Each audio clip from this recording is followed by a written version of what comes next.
This microchip with wings is the smallest flying structure humans have ever built. You can see how tiny it is.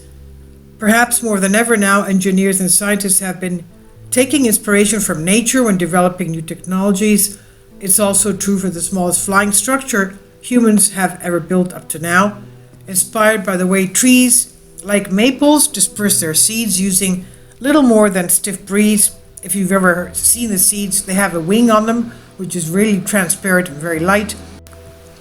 Inspired by these trees, researchers developed a range of tiny flying microchips, the smallest one hardly bigger than a grain of sand. This flying microchip is called Microflyer, and it catches wind and spins like a helicopter towards the ground.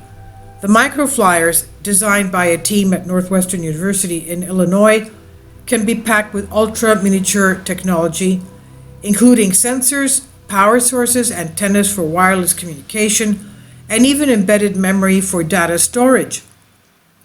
Northwestern's John Rogers, who led the development of this new device, says our goal was to add winged flight to small-scale electronic systems with an idea that these capabilities would allow us to distribute highly functional, miniaturized electronic devices to sense the environment for contamination monitoring, population surveillance, or disease tracking.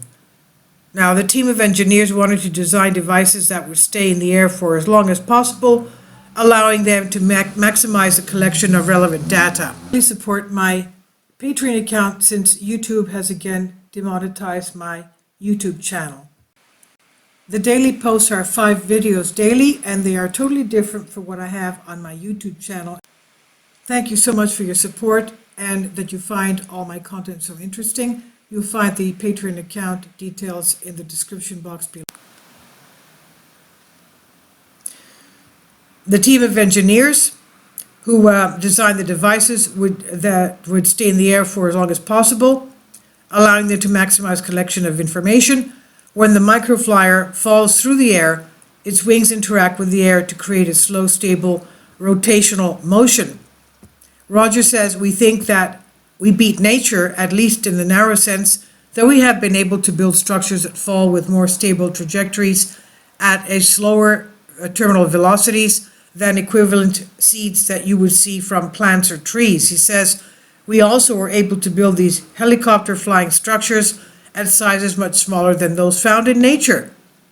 Rogers believes these devices could potentially be dropped from the sky en masse and dispersed to monitor environmental remediation efforts after an oil spill or to track levels of air pollution at different altitudes. The irony of potentially creating a new environmental pollutant while trying to mitigate the effects of another is not lost on Roger and his team. In the paper describing the work, the authors relay these concerns. They said, efficient methods for recovery and disposal must carefully be considered. One solution, by bypassing these issues, exploits devices constructed from materials that naturally resorb into the environment via a chemical reaction and or a physical disintegration to benign end products.